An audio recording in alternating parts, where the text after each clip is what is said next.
right, and welcome back to the Monday Injury Report. I am joined, as always, by Dr. Mark Casimiro. What's going on, Mark? What's up, Nick? Happy Monday. Getting some snow this week, maybe. Yeah. I mean, I think I've seen the numbers come down. At first, I was like, oh, we're getting a lot of snow. Better get those snow blowers ready to go. But then it looks like when I was watching the news this morning, they're like, we're not really confident or comfortable enough making a prediction, so check back later. So I don't know if that's just a tease because they want their ratings to go up and want us to watch more news, or if they're really just not sure which way this thing is going to go. So a little bit of both, a little bit of both. Yeah, can't hate don't hate the player, hate the game. Speaking of, we got some bad weather coming, but we had a bad game Thursday night. Dr. Mark and I did a special Thursday edition. I was excited for that game, and it took all the wind out of my sails. It was tough to watch. Pat's offense sputtered out, could only put up 3 points. Just not a good game, and their future, at least this season, does not look too bright. So hopefully, all you Pats fans out there maybe have you might have a team still in the fantasy playoffs, and you might, be looking forward to that. You might need some guys on some other teams to go out there and perform for you. So let's, I'm going to lump a bunch of running backs together, Mark, because we've had this. It's such a thin position out there, running backs. And there's just so many dealing with injuries, so many big names. I feel like we talk about a lot of these guys like every week, but now there's only two weeks left, depending on your league settings. Most, it should be the semifinals for most of you out there. But Christian McCaffrey, we're going to bring him up yet again. He's going to be practicing this week. Panthers lost again this week, so they're looking like they're out of the playoff race. Can you depend on this guy? And what's he going to be when he comes back? Is he going to be Christian McCaffrey? So I wonder. I think it's going to be too early. We're going to have to wait and see what kind of information comes out later in the week. I'm not comfortable saying that put him in your lineup, get ready to start him on Sunday. Even if he is starting, I don't think that they're going to give him the full complement of work that we're used to seeing him do. I think maybe you'll see him get 10 to 15 carries and maybe 5 targets in the receiving game. So it's what he can do with those 20 touches. And even then, that might be too much for him, coming back for the first game in what's been all season pretty much that he's been out. So I just don't feel comfortable with him. I don't think he's going to be a viable option for people moving forward. I would be very, very surprised if he does play the rest of this year. And if he does play, I'd be very surprised if he had a really big workload coming his way. Yeah. I agree with you there. And I feel like and I think I say this every week, but if you were lucky enough to make the playoffs and now you are in the semis and you did it without Christian McCaffrey, most likely your number 1 overall pick, unless he was a keeper for you, good for you. But you've made it this far without him. It might be time to just come to the realization that he might not be able to help your team this year. So let's talk about another guy who missed this last week, but he's had a really good rookie campaign, Antonio Gibson. He's got the turf toe. He couldn't help you in week 14. Is he going to be able to help you in week 15 or maybe 16 if you can get to the championship round? Yeah, great question. So turf toe is one of those we talked about a little bit last week. It can be very painful and very difficult, meaning you can feel pretty good Monday, Tuesday, Wednesday when you're not doing much, and then maybe you take a cut on Thursday or Friday, and then that kind of spikes up the pain level, and then you have it, be painful and exacerbated for the next couple of days. So I am not comfortable saying that he's going to be a viable option. I just know how that turf toe is. Usually it needs a few weeks of of downtime to let that inflammation, that pain level go down before you start reintroducing some strains and some stresses. I would be very surprised if not only if he plays on Sunday, but if he is actually a go-to option. Maybe they get him on the field as a decoy in certain situations, but I just don't think as a running back coming off a turf toe, it's still early on in that injury process. I would be shocked if he was able to give you anything viable coming up next Sunday. And J.D. McKissick, who they've had out there, who's the backup. He's a pass catching back. He's been able to move the ball. He's looked pretty good out there too. So, it's one of those things where they've been doing pretty good without him. All right, these next guys, they have been out there. Chris Carson didn't look so good last week, returning with his foot injury. This week looked pretty good. You got Raheem Mostert, who came back from a knee injury. Didn't look too good. Is he going to follow that same trend where, like, week one, a little rusty, but the week two from the return, you can see his numbers returning back to what he normally puts up? Yeah, I think he's a perfect example. He was pretty strong in the first part of the year, coming off that knee injury. He's had a couple injuries this year. I think it was a knee and an ankle. And you can tell that they're just not giving him the ball as much as they were before the injury.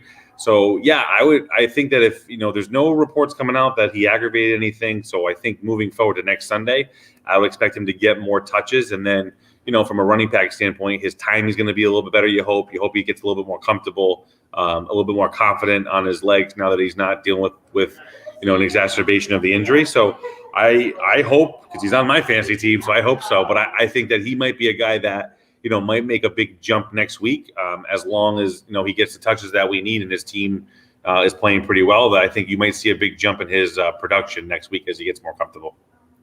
Yeah, and I know there's probably a lot of people who could really use him. Another guy who, is dealing with injuries this year, the rookie for the Rams. He looked really good against the Patriots on Thursday. Cam Akers. I know a lot of people who drafted him this year were disappointed with him early in the season. He really wasn't getting a lot of touches, whether it was him trying to learn the offense or if it was him dealing with injuries.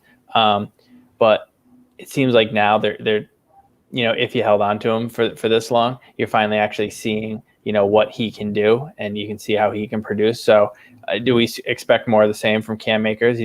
Plug and play him out there, and he's going to put up numbers? Yeah, so I watched the game on Thursday. He was listed as a shoulder injury. They were concerned he had an injury the week before, or maybe 2 weeks before, listed as a shoulder injury. So obviously, with the running back, that's really important, being able to lower your shoulder and finish off runs and take that initial contact. He looked pretty good on Thursday, unfortunately to say for a lot of us Patriots fans out there. He looked really good on Thursday. He looked comfortable. He didn't shy away from contact, so that's a good sign. He didn't have any problems holding on to the ball. So yeah, I think that he's probably going to be a viable option moving forward.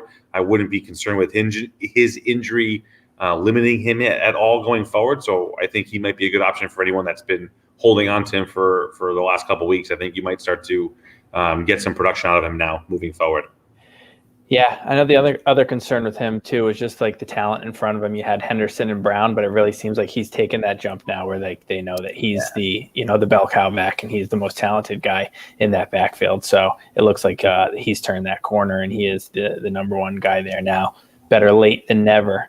All right, that's all I have for football. If anybody out there, remember, if you're watching, let us know you're here. Write in the comments where you're watching from, who you're rooting for, or what questions you have about one of your favorite players or a player on your fantasy squad. Make sure you put them in the comments, and we can always get back to football. But I do have a football question for you, a soccer question. Yeah. Forward Diogo Jota from Liverpool. He's got some knee ligament damage. How much time, is he going to miss with that, or what can we expect from him or from his rehab? So yeah, he was able to play. They played a Champions League game last Wednesday. He was able to play the whole game, and then he had a little bit of pain afterwards. And they did a MRI, and they saw that there was a little damage, I think, to his MCL. And so MCL sprain or strain, you're looking at 6 to 8 weeks with that. So I would expect him to be back in between that time frame, as long as everything goes according to plan. And then expect him, just like in football, just like in American football, I'll say. It takes, sometimes a few games to kind of get the timing back and, get in that rhythm again and get comfortable again on that knee, make sure that it's not going to give out on you or that you're feeling comfortable with it. So he was, producing at a very high level for Liverpool since they got him.